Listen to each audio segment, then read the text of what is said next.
When we descended to 100 meters beneath the Antarctic Ocean in search of an anomalous heat source, we thought the ground beneath us was seabed rock.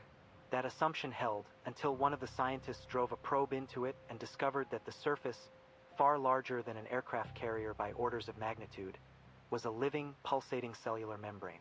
In that moment, we realized we weren't exploring anything. We were standing on the skin of something ancient, something godlike. It all began with the extreme climate disturbances between late 2025 and early 2026. Satellite altimetry data from NASA showed that seawater temperatures around the Antarctic Peninsula surged at a record-breaking rate within 6 months. Along the edge of the Larsen Sea ice shelf, fractures appeared in patterns never observed in the past 60 years. This wasn't gradual collapse. Vast sheets of ice seemed to be heated, melted, and torn apart from below, shattering into billions of floating fragments within weeks. In January 2026, the European Organization for the Exploitation of Meteorological Satellites released a report that stunned the geoscience community. At a depth of roughly 3,000 meters beneath the ice shelf, there was an anomalous heat source. It exhibited a plume-like structure, releasing energy comparable to a continuously erupting undersea volcano. But it wasn't a volcano. Its thermal signal was highly periodic, like some kind of rhythmic pulse. A bold scientist anonymously posted on social media, referring to it as the Poinsett Abyss, using an old oceanographic code phrase to imply it might be the breathing pattern of an unknown life form. Mainstream media pounced like sharks smelling blood. Headlines screamed, "Deep sea monster, discovered in Antarctica. Ancient virus released. Ruins of a subglacial civilization." The scientific community split into two camps. One calling for an immediate deep-sea expedition to investigate and prevent public panic, the other warning against disturbing a potentially sealed ecosystem that might have been isolated for millions of years. By March, all of those voices went silent. The military stepped in. I got the call in early March 2026. It came from a former Navy superior I hadn't spoken to in 7 years, Lieutenant Colonel Stillman, now retired and working as an operations consultant for a private military contractor. There was no small talk. "We have a job for you. $450,000. For days. Antarctica. The conditions. Full confidentiality, complete obedience to an unnamed chain of command, and the signing of a permanent silence clause that would remain in effect even after my death. If I had any family, they'd receive compensation, but not through the Department of Defense. It would come from an overseas corporate shell, wrapped in layers of legal insulation." I asked about the mission. There was a pause, nearly 20 seconds. "Marcus, we need someone to collect samples and deploy sensors at extreme mixed gas depth. Mechanical drill arms can't handle it. Remote submersibles don't have the precision. We need human intuition, hands that can operate accurately in absolute darkness. There are fewer than 10 people in the world who can do this.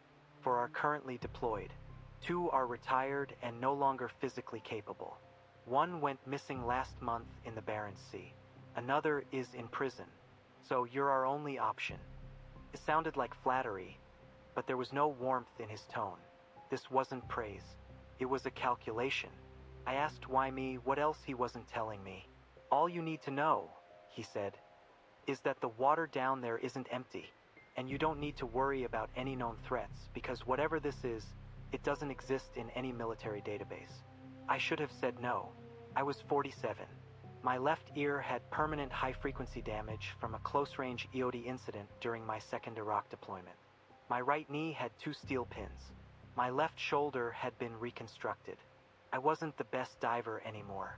After leaving the service, I'd done commercial diving along the East Coast, oil platform maintenance, the occasional wreck recovery with the Coast Guard. Quiet, steady work. I didn't need $450, 000 to live out the rest of my life. But there was something inside me that had never filled back in after I left the military. It wasn't emptiness. It was a condition veterans carry.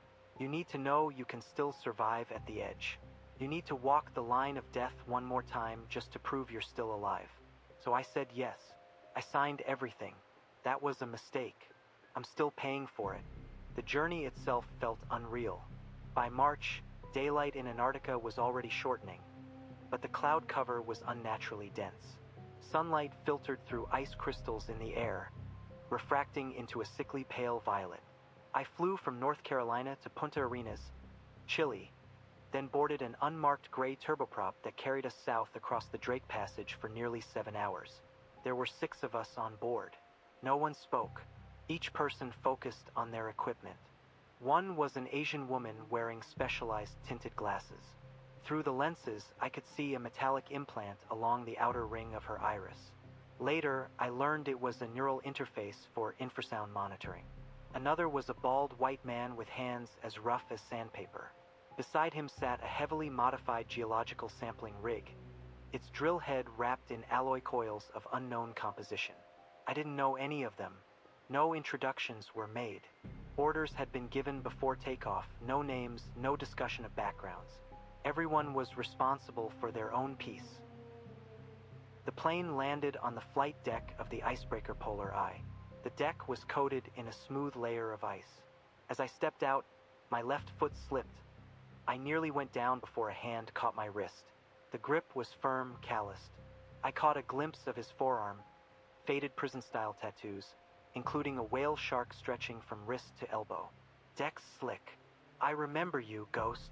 Luis Ghost Alvarez, former Navy EOD technician, sonar and underwater communications specialist.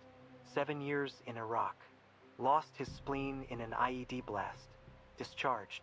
I'd seen him once at the Pensacola Training Center. Dark-skinned, sharp cheekbones, deep-set eyes that could read through noise in any system. The kind of guy who could hear a single irregularity in a sonar signal and diagnose whether it was mechanical failure or a hydrological anomaly.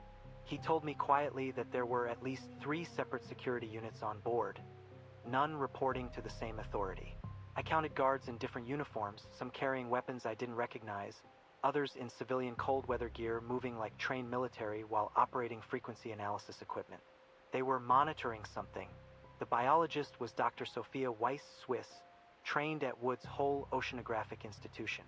Barely 5 feet tall, swallowed by an oversized red cold weather suit, like a child in adult clothing. But her eyes weren't a child's. They carried a kind of intellectual madness, a near-religious hunger for the unknown. She'd discovered 3 new hydrothermal vent species in the Pacific. She told me this mission was something she'd fought 15 years of academic reputation to earn. There was no pride in her voice, only fear. The kind you feel when you realize everything you've achieved has only bought you a one-way ticket to hell. The geologist, Aaron Cross, was the last one on my radar. Almost mute, speaking only when absolutely necessary. His voice hoarse like his throat had been damaged. His hands were the roughest I'd ever seen. Fingerprints ground away by rock, palms permanently embedded with gray-black mineral dust. He used to work for a mining corporation, specializing in extreme environment drilling and sampling. He'd once operated for 47 consecutive days in a gravity anomaly zone in Greenland. After that, he disappeared for a while. Ghost later told me, off the record, that Cross's wife and child both believed he was dead. In a way, maybe he was. The mission briefing was postponed to the following day. Colonel Kontos disagreed with holding the meeting that night, saying we needed to wait for the next satellite pass to confirm the latest high-resolution thermal imaging of the target zone. So I had a night to look around. The Polar Eye was not a standard polar research vessel. Its hull was wider than typical icebreakers, its draft deeper, and its engines were dampened to an unusually low acoustic profile, more like an underwater surveillance platform than a transport ship. Beyond the helicopter deck at the stern, there was a vertically oriented launch port covered by a grating, leading into the ship's interior compartments. I initially thought it was a moon pool for deploying submersibles, but I later realized its diameter far exceeded any known deep-sea vehicle. The launch port was at least 4.5 meters wide, fitted with sealed coupling mechanisms and hydraulic locks. It wasn't designed for diving bells. It was designed for something else. That night, I stood on the bow deck.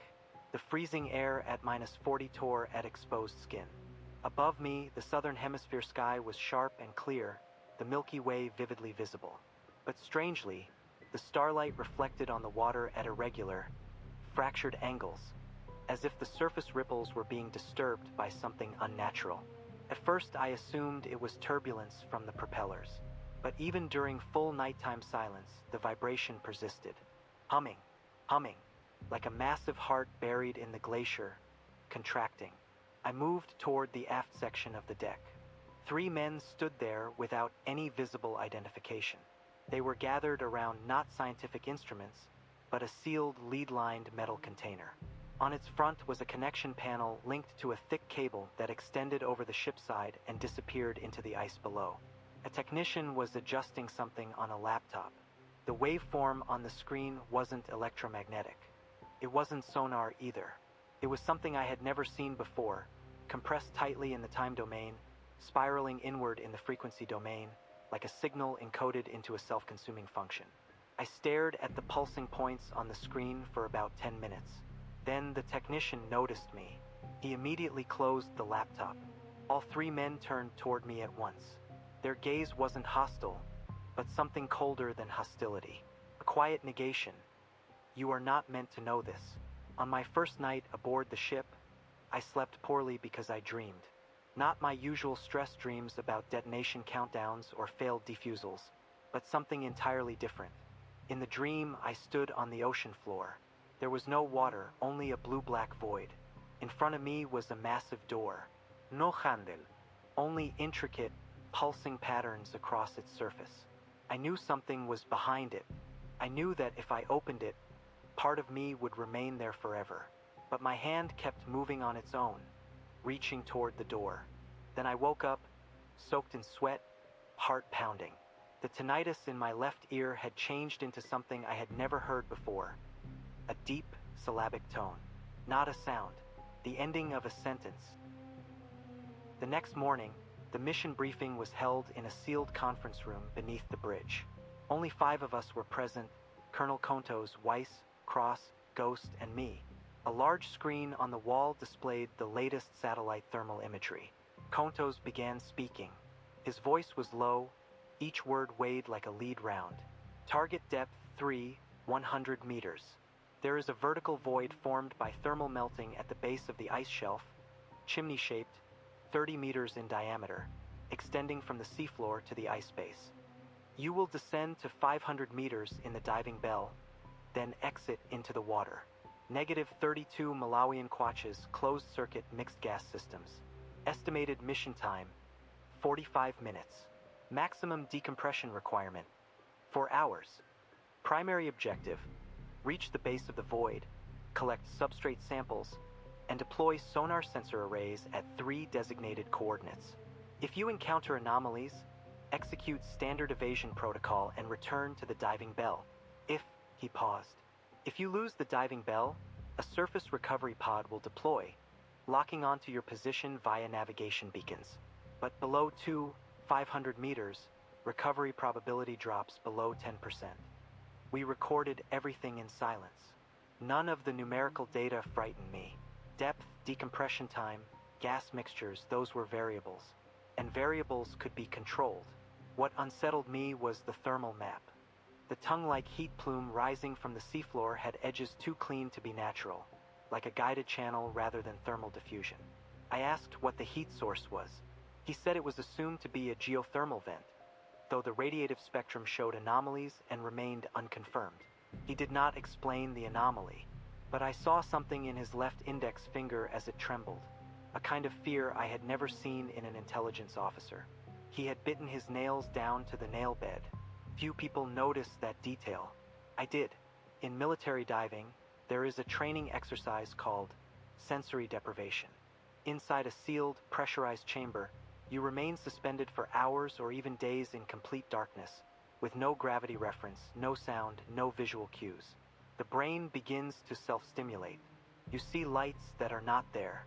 You hear sounds that are not there. You feel touches that are not there. Instructors say, trust the instruments, depth gauge, gas monitor, decompression table. Those are reality. Those are your anchors. But every experienced diver knows a secret. If you go deep enough, long enough, if you lose every human reference in that silent abyss, you will eventually touch a veil. Beyond that veil, logic begins to dissolve. Perception betrays you. Reality spreads like ink in water. We call it the haze. It is not visual distortion. It is not psychological hallucination. It is your brain processing signals it was never evolved to understand, ancient low-frequency transmissions from the depths of this planet. Most divers only touch that veil once in their lives. Then they surface and forget. But once you've felt it, you know it never disappears. It is still there, waiting at depths your instruments cannot measure. My first encounter was at 25, during wreck recovery in the Luzon Strait. I descended to 270 feet. A steep slope suddenly dropped away beneath me into a canyon without end. In that moment, it didn't feel like I was looking at the abyss. It felt like the abyss was looking back. Later, I told myself it was nitrogen narcosis. But I knew it wasn't. In the Poinsett abyss, the veil had been torn open. Not by perception, but by something active. It was no longer a boundary waiting to be touched. It was something reaching out, bypassing the senses entirely, sending direct commands to the nervous system. We were not exploring it. It was examining us. At 12:15 p.m. that day, we entered the diving bell. The interior was cramped. 4 of us in fully sealed dry suits, helmets still unlocked, visors open. The air smelled of rubber, lubricants, and chemical CO2 scrubbers. I checked my gear. -32 Malawian kwaches closed-circuit mixed gas propulsion pack, dual redundant CO2 scrubbers, 8 primary tanks, 4 backup tanks, electronic optical tether for surface communication, wrist-mounted sonar locator, helmet-mounted adjustable LED arrays and infrared sensors, and a standard-issue dive knife, titanium, 7-inch blade. I knew it would be useless against anything in the deep ocean, but it was habit, a talisman of control for soldiers who refused to be unarmed. Dr. Weiss's equipment was different. She carried biological sampling tools, including sterile negative pressure collection tubes designed to function underwater, and a device I had never seen before, a small cylindrical unit encased in alloy, unmarked except for a release valve at the base. I asked what it was. She said it was a pheromone lure system used to attract deep-sea organisms. At the time, I didn't question that answer deeply enough. The diving bell began its descent. Mechanical arms released the locking clamps. The winch cables unwound with heavy, rhythmic clicks. Through the bottom hatch, we watched the water outside shift from gray-blue to darker and darker tones. At 300 meters, all external light vanished. From the portholes, only a smooth, liquid blackness remained, like folded velvet. The bell began to sway as we crossed the first thermocline. Temperature readings spiked and dropped within tens of meters, forming unstable gradients. The descent continued. Inside the bell, no one spoke. Only the hiss of rebreathers and the faint ticking of depth instruments. Each of us was negotiating with the fear inside our own minds. At 480 meters, the diving bell stopped its descent. The steel cable ceased paying out, and the chamber stabilized at a fixed depth. Inside, the emergency yellow lighting came on, signal for egress preparation. We ran a full systems check. Primary gas supply, normal. Backup supply, normal. Communication tether, stable. Propulsion unit, at full capacity. Then I reached over and locked Dr. Weiss's helmet on my right, checking her sealing ring. She did the same for me. The faceplate clamped shut, sealing us in. The hiss of gas supply filled my ears, and my airway carried the dry, slightly metallic taste of helium-oxygen mix. We became isolated islands within our own microcosms, connected to the outside only by a composite tether and a stream of radio data. The bell's bottom drain valve opened. Seawater surged in from below, ice cold, instantly flooding my boots, then my knees, chest, and finally the mask. My body automatically executed thousands of training cycles. Breathing adjustment, internal pressure balance, buoyancy control. Cold water seeped through microscopic seams in the suit's outer layer, then warmed from body heat. Once the bell was fully flooded, the bottom hatch opened. Below us, black. I exited first. No one can truly prepare for that kind of darkness, not even after hundreds of deep dives. It wasn't the absence of light. It felt like something active, an entity that filled space rather than merely occupying it. I switched on my headlamp. The beam extended maybe 6 or 7 meters before being swallowed completely. The edges of the light blurred into a faint halo, as if light itself was afraid to go farther. Ghost followed close behind, his lamp sweeping to my right. On my left was Cross, his equipment packed like a metal insect clinging to his back. Dr. Weiss stayed slightly below me, her gaze fixed into the deeper void. We descended in a standard diamond formation. The water here was unnaturally clear. No suspended particles, no plankton, as if it had been sterilized at some point in time. My depth gauge ticked steadily. We weren't diving straight into the chimney's center, but spiraling down along its inner wall. The wall was a mixture of ice and rock, but in places the rock was coated with a dark brown mineralized layer, forming rope-like, twisted patterns. Cross kept taking photos with his helmet camera. At times he stopped and tried to chip at it with a sampling hammer, but it didn't fracture. Not even debris came off. At 100 meters, the anomaly began. Not suddenly, but like a distant sound you can't yet confirm exists. Ghost noticed it first on his sonar display. Through the underwater comms, he said quietly that he was picking up a signal, a very low-frequency vibration. The waveform didn't match seismic activity, submarines, or any known propulsion system. It was below the range of human hearing, but Ghost said he could feel it. From his voice, I could tell he was experiencing something, but I wasn't hearing anything yet. I checked depth and gas levels inside my helmet. All normal. Then the back of my buoyancy suit began to pulse faintly. It was a specific sensation, the suit's internal microtubing system reacting to pressure anomalies, feeding tactile feedback into the body. First my left shoulder, then my lower back. Like something invisible was moving across me in slow motion. I checked the pressure gauge. The needle trembled within the normal range, but irregularly. Not like a heartbeat pattern. The water around us began to warm. Temperature sensors showed a rapid climb. Below 0, then 0. 5 degrees Celsius, 0. 7 degrees Celsius, 1. 4 degrees Celsius, 2. 1 degree Celsius, finally stabilizing around 3 degrees Celsius. But the water remained liquid. No ice crystals formed. No visible serme el vent. We were descending through a vertical column of water that had been heated for millions of years, not erupting from a crack in the seafloor, but radiating upward from the entire basin itself. At 2,000 meters, we heard it for the first time. Not heard. Asterisk felt. Asterisk it started behind the sternum, then spread into the jawbone, then into the teeth as a fine vibration. Only afterward did the brain interpret it as sound. It wasn't mechanical vibration, not propellers, not drilling systems, not ice shifting. It was a rhythmic pulse, a slow compression and expansion, like something massive breathing in a liquid medium. Thump, thump, thump. Each interval about 9 seconds, each pulse lasting roughly 3. I knew this because Ghost reported it over comms.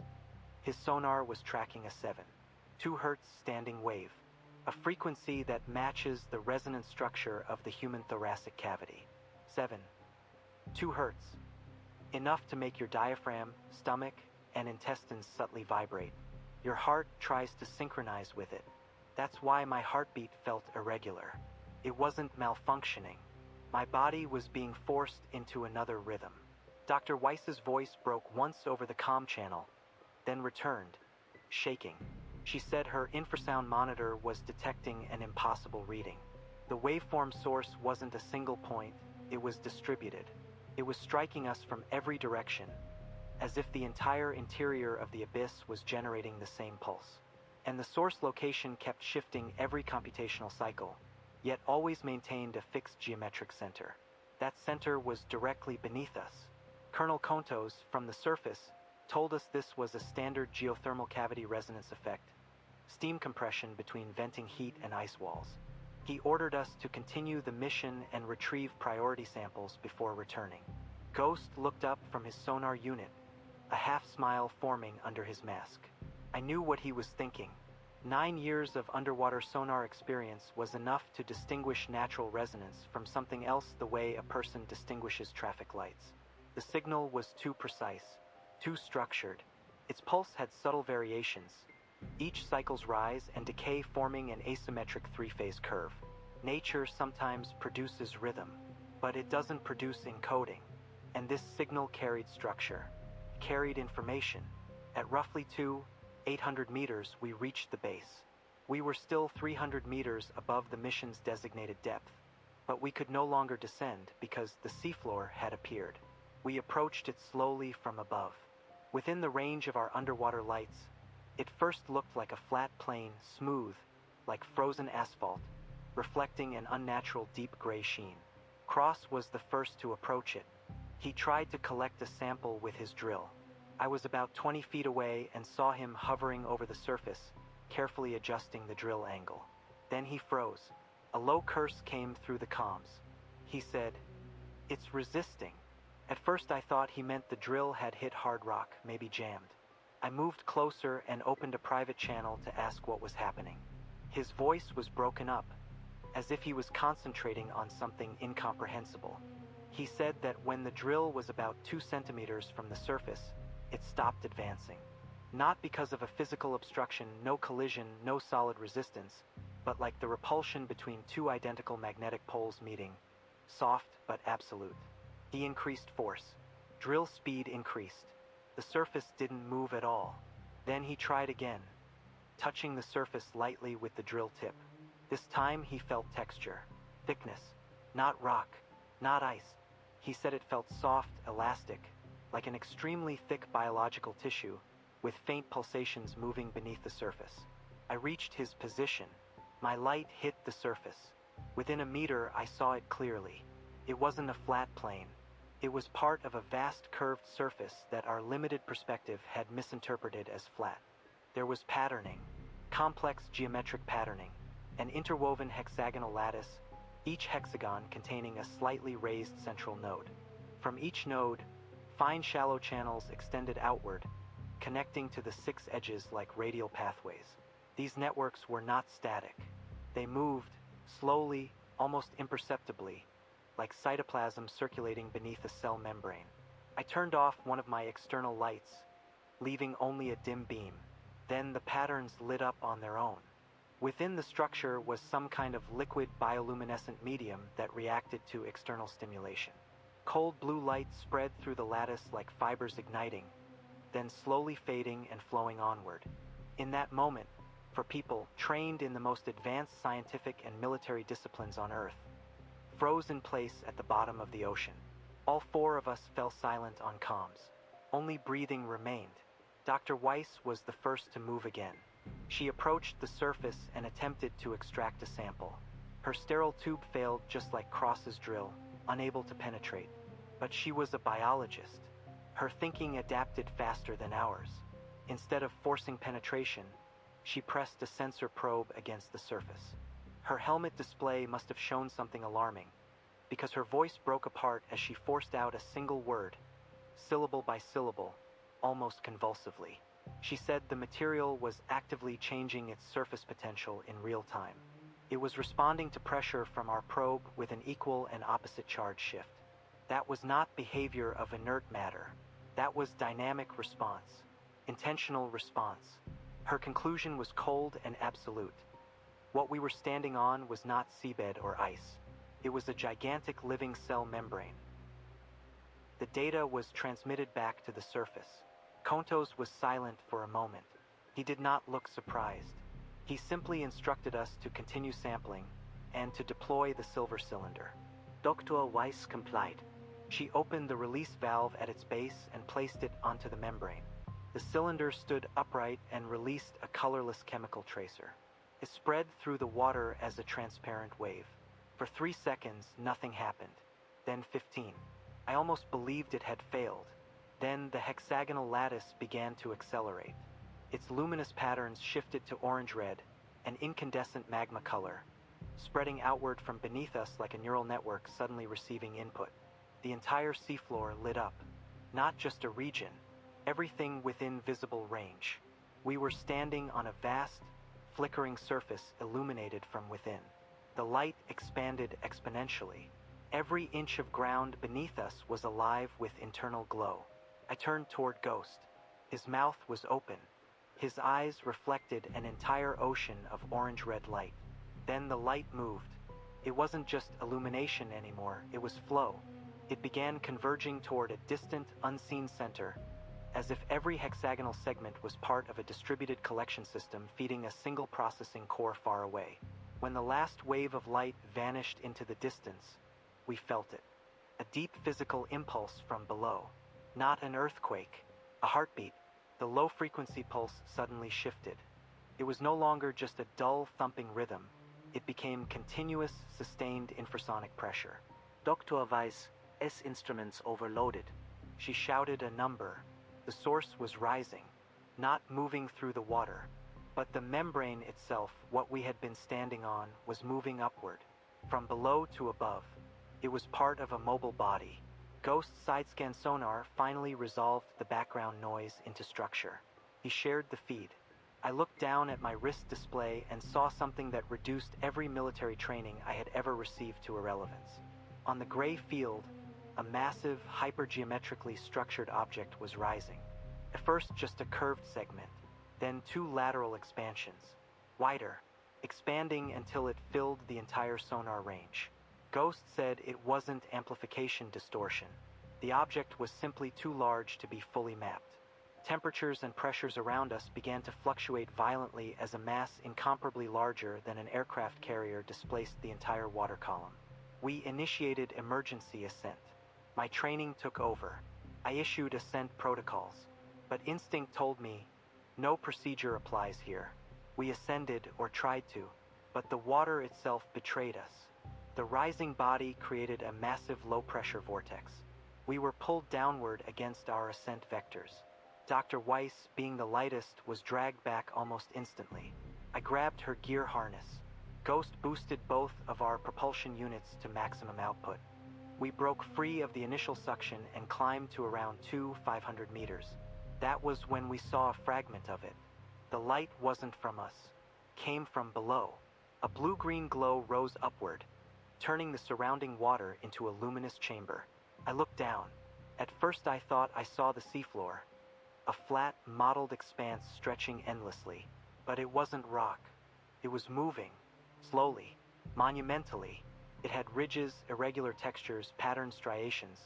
Some smooth, some structured like organized tissue. Like the underside of something alive. And then came the collapse of meaning, its size. There was no edge. No boundary anywhere in our field of view. No head. No tal. Only a fraction of a surface so vast it erased every human scale I had ever known. A fragment of something so large that everything built by human civilization became mathematically insignificant. Dr. Sophia Weiss stopped moving. At 500 meters depth, she froze in place, suspended without defensive posture. I swam toward her, calling her over comms. Her oxygen system was still functioning.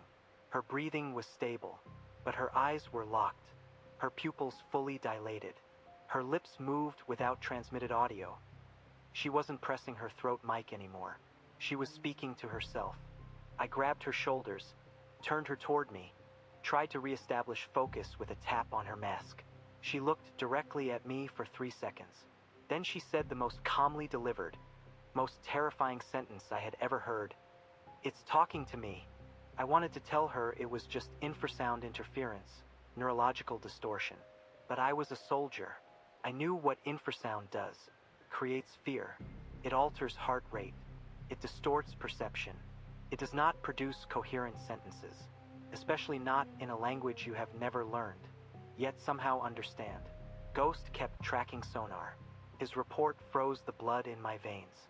A detached signal had split off from the main upwelling mass and was accelerating upward, directly on a collision course with the trajectories of all 4 of us. It wasn't water flow, not bubbles, not scatter noise that could be ignored. This was a subsignal with a precise vector, locked onto our vertical coordinates, like a counter-response to intrusion. Its ascent speed exceeded the maximum output of our propulsion systems. I attempted evasive maneuvering, cutting laterally to a new angle. The moment I changed direction, it adjusted in real time, mirroring us, still locked on. That was impossible for an echo, impossible for passive drift. This was tracking. Not sensory hunting, but active target acquisition, something that could scan and lock through a medium like water using a directed field that penetrated everything. Then my headlamp began to flicker. At first flicker, then dimming. All four of our lights failed simultaneously in the same pattern. I checked battery levels, 75%, but the light output continued to collapse, as if something were draining voltage directly from the source. A razor-sharp frequency noise cut into my ears. The final defense line was smell. Training doesn't lie. Instruments can be trusted, but smell cannot be deceived. Closed-circuit systems isolate you from the external environment. Your breathing gas should never touch outside water. And yet the smell entered anyway, not through the gas loop, through the skin, through every exposed surface of the body. Sweet, sickening, like rotting honey mixed with cold copper, like oxidized old blood, like the first breath released when you cut open a corpse sealed for 1,000,000 years. It filled my mask, my nasal cavity, my mouth. I could taste it on my tongue, the sweetness of death, the metallic bitterness of blood. Then my nervous system began to fail. Not nitrogen narcosis, that pleasant blur of disconnection. Not high-pressure neurological tremors. This was structured degradation. Step 1. My right index and middle fingers began involuntary contraction, like static discharge running through motor neurons. Step 2. My left quadriceps spasmed, kicking uncontrollably, almost striking Cross's mask. Step 3. Vestibular collapse. Not vertigo. Worse, total positional erasure. I felt simultaneously ascending and descending. My body map vanished from sensory cortex. I could no longer locate my own hands. This was worse than weightlessness because your senses still screamed, but your body stopped obeying them. Ghost was shouting over comms, his voice shredded by low-frequency interference.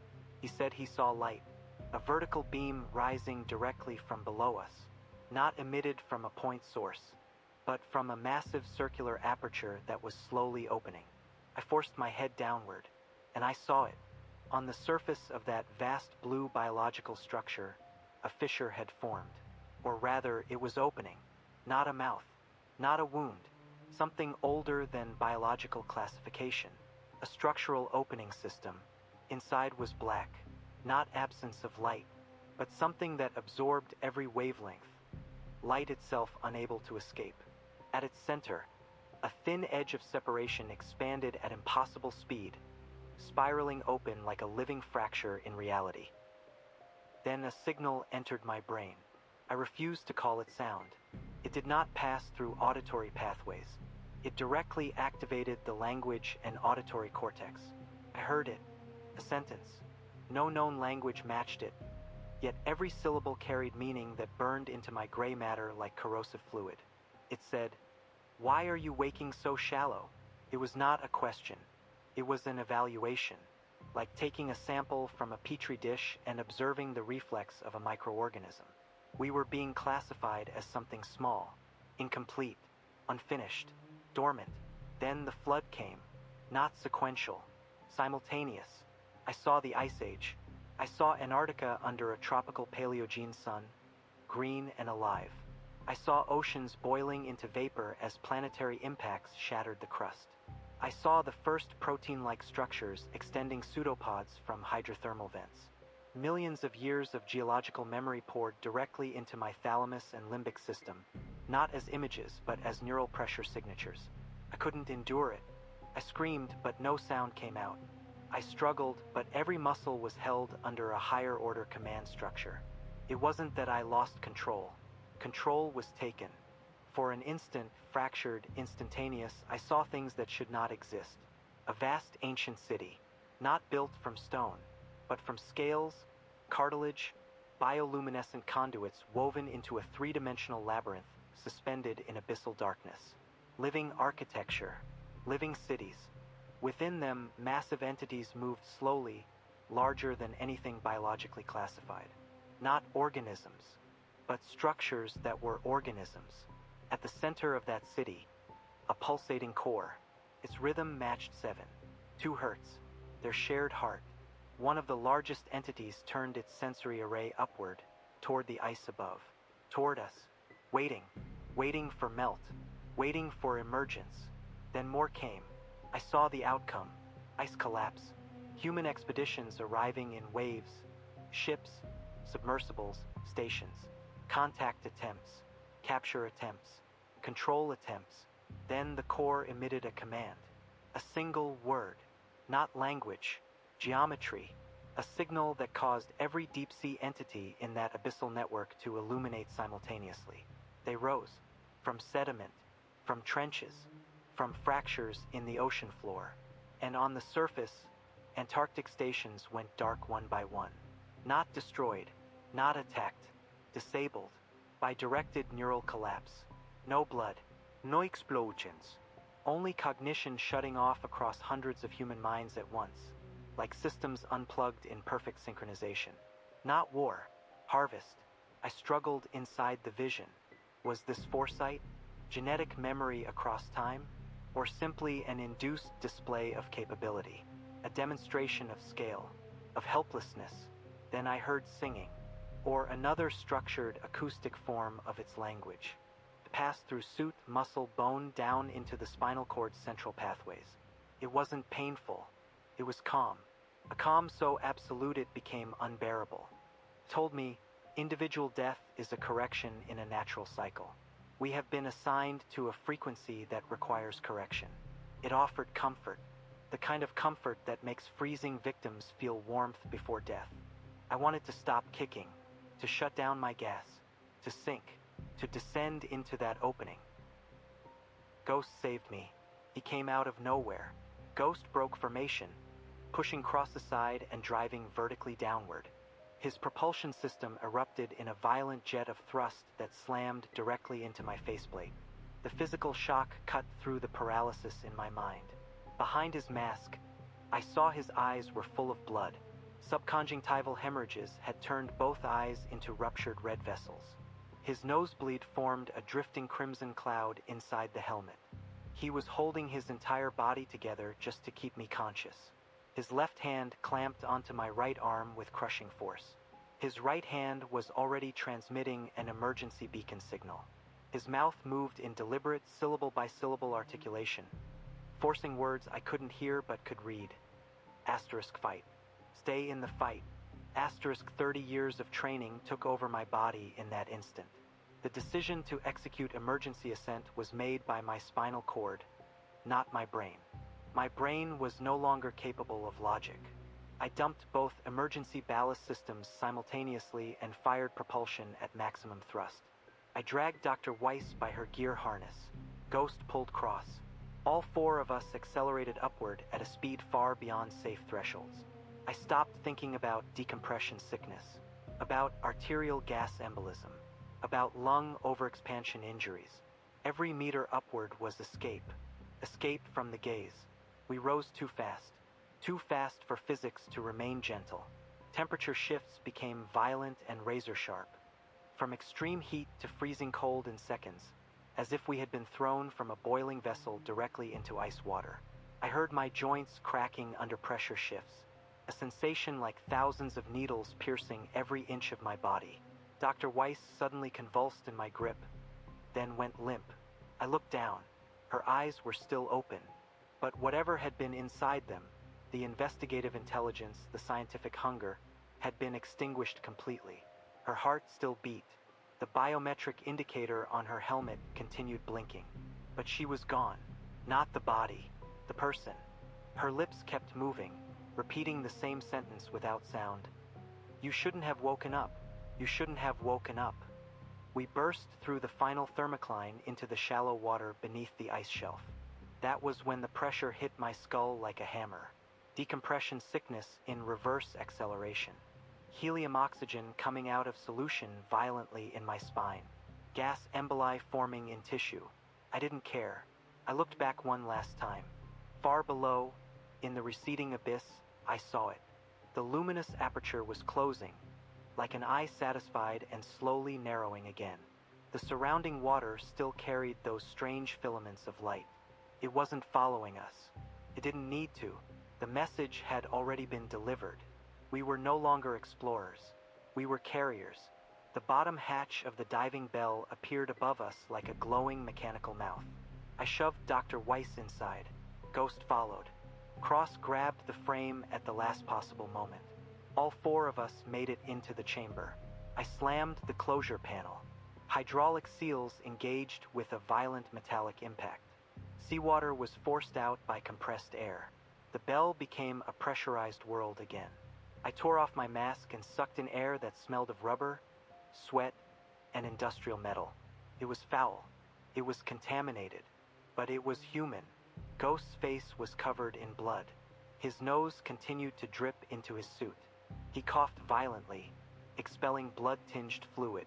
Cross curled in the corner, hands pressed to his temples, as if his spine had been removed. Dr. Weiss sat against the wall. Her eyes were open, tracking light, but with no focus. No recognition. No self. Her face was blank, like a system that had never been initialized. The diving bell began its ascent. I heard the winch cable tightening, reeling us upward. 1 second, 2, 10. Time dissolved inside the slight sway of the chamber. Maybe 40 minutes passed, maybe an hour. At 300 meters, we entered decompression stops. I followed protocol mechanically, stage by stage, stop by stop. My lips were numb, my ears burned, my body was purging nitrogen. But I wasn't thinking about my body. I was thinking about whether the thing was still inside my mind. During the first decompression stop, I closed my eyes for 5 minutes. It was still there, not a sentence anymore, a pulse. 7, 2 hertz. It had not left with the ocean. It had found resonance inside my skull. I opened my eyes. Ghost was looking at me. He was hearing it too. We didn't speak. We didn't need to. There is a frequency between soldiers who have seen the same impossible thing. He gave a small nod. That was all. For hours later, we were lifted out of the diving bell. Light hit my eyes like a physical strike. Too much. Too real.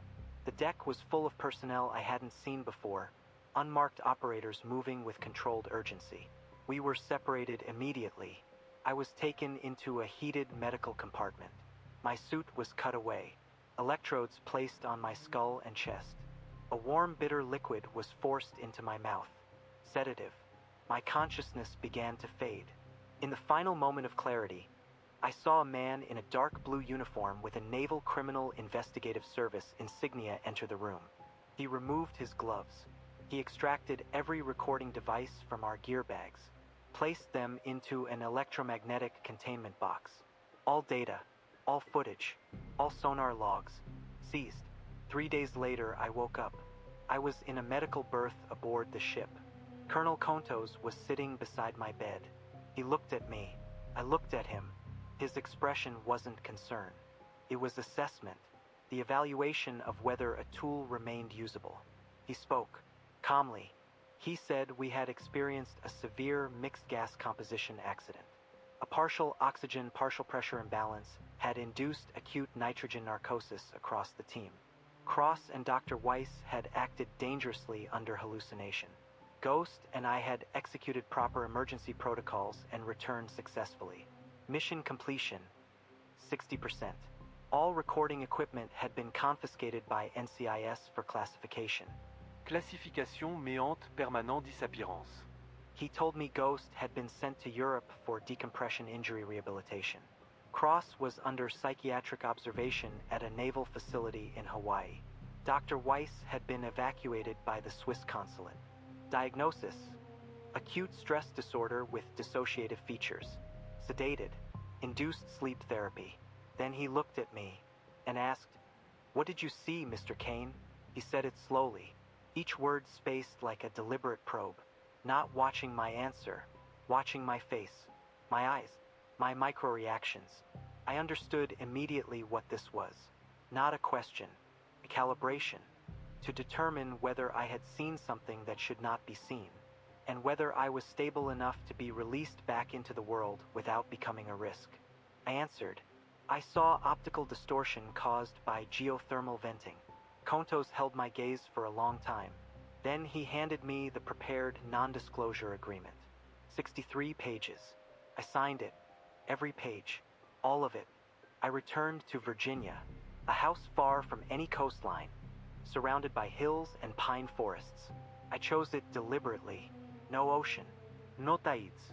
Even shower water was dangerous, sometimes enough to trigger brief flashbacks of that 2 hertz rhythm. I installed white noise generators throughout the house, low-frequency cancellation systems in every room, to keep my bones from resonating. But no signal processing can fully block it, because it doesn't come from outside, comes from within, comes from me. Sometimes I wake in the middle of the night, not from dreams, from vibration. First the sternum, then the jaw, then the teeth. 2 hertz, rising from below, through crust, through bedrock, through the concrete foundation of my house, through the mattress, through my ribs, settles near my heart. I lie there in the dark, staring at the ceiling, feeling my heartbeat slowly pulled into alignment. One beat, then another, steady, synchronizing, and then that question starts echoing automatically in my mind. It's not my thought, it's its. That voice has never left my skull. Why did you awaken in such shallow waters? Every time that voice appears, I silently repeat my name, Marcus Kane, rank, former Navy Mobile Diving and Salvage Unit Deep Sea Diving Supervisor, service number, date of birth. Then I recite my mother's name, my father's name, the name of my dog long since dead of old age. I use these known anchors of the human world to confirm that I am still in it. But every time I do, I realize something that is unbearable. Why do I need confirmation? If I haven't been changed, why do I need to confirm it? About half a year later, I came across a follow-up academic report on the 2026 glacial melt study.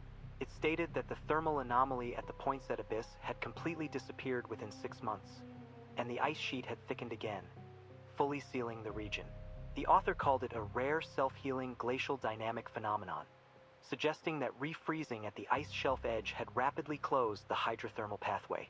But I saw the data graph. The decay of the thermal signal didn't follow any natural diffusion model. It wasn't an exponential decline, it was a vertical cutoff. A clean break, as if someone had switched it off. It wasn't the ice sealing it. It was it sealing the door. It had sensed our presence. It completed an evaluation of our species.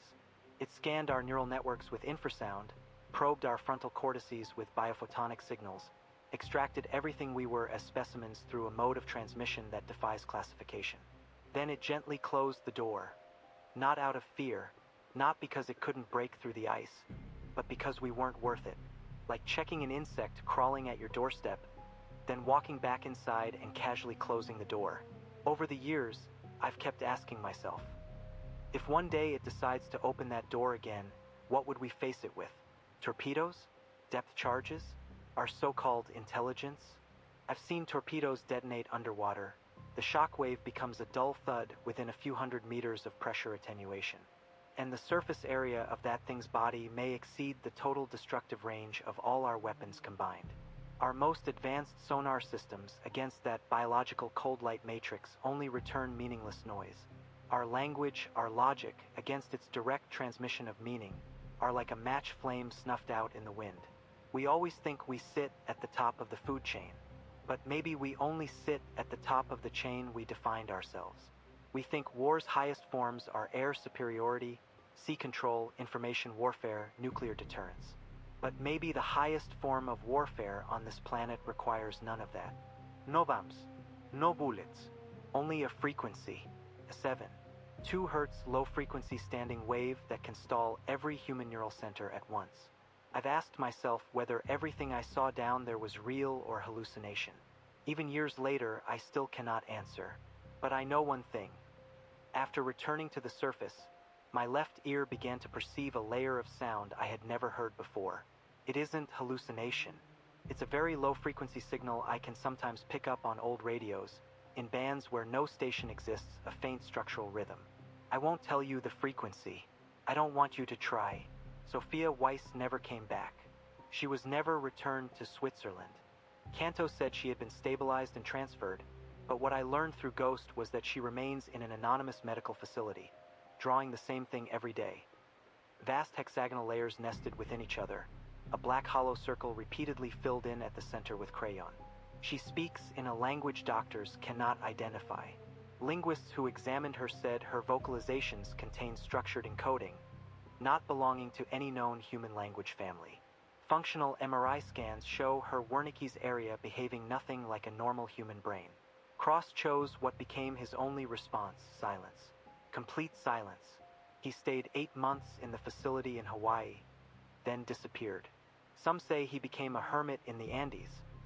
Others say he integrated into a deep-sea monitoring project tracking the same coordinates.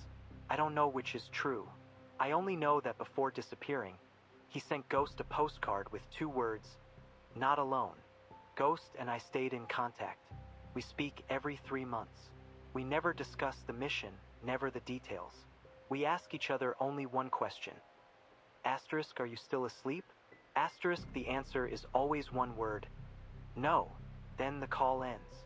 The only function of that call is mutual confirmation that we haven't been taken. We are marked. We are mobile antennas that came out of that door. Sometimes I sit on the porch of my house in Virginia, staring at the distant ridgeline. No ocean, no water, nos chipinglanes. I mute the television, disable phone alerts, put every device into airplane mode. I need silence, silence until all I can hear is my own breathing. And in that silence, I feel it, like something far away gently pressing against a table, sending ripples through a bowl of water. It is there, in the southern hemisphere, beneath that refrozen ice, suspended in the core of its luminous city. It waits not in years or decades. It waits in geological patience. It has time. Time is something we invented. For it, the difference between a century and a second may only be a phase shift in its heartbeat. On that scale, our entire civilization is a brief dream in a single deep sleep cycle. I'm 49 now. I don't know how much longer I have. But I know this: if one day the Antarctic ice shelf collapses again, if the media reports another anomaly at the Poinsett Abyss, the first thing I will do is not open the news. I will turn it off, because I know I have been implanted with a command set, a low-level permission written into my limbic system without my awareness. The moment it transmits again, my body will no longer belong to me. So this is everything I can leave behind. I am not trying to warn you. I am not trying to convince you. I am simply translating my memory, word by word, into a system of language you can understand, here in this dry room filled with air and pine scent, because I have to. This is the last form of confirmation I have left that I am still a human individual, before I am fully assimilated by that frequency. I'm done. Now I need you to be still, not with your ears, with your body. Do you feel it? A faint tremor behind your sternum? A slight numbness in your jaw? A skipped beat in your pulse, corrected almost immediately? So don't be afraid. It's only because it was already there before our story began, before oceans formed, before the first fish moved, before dinosaurs rose and fell, before you and I were born. It has always been the deepest baseline consciousness of this planet, and now it has heard my recording. Through the vibration of my cochlea, it has found resonance in your room. Poinsett Abyss, March 17, 2026. Coordinates erased. Official report archived. But the deep sea never forgives intrusion. It only waits. And now here in your room, your safe space. Do you hear it too?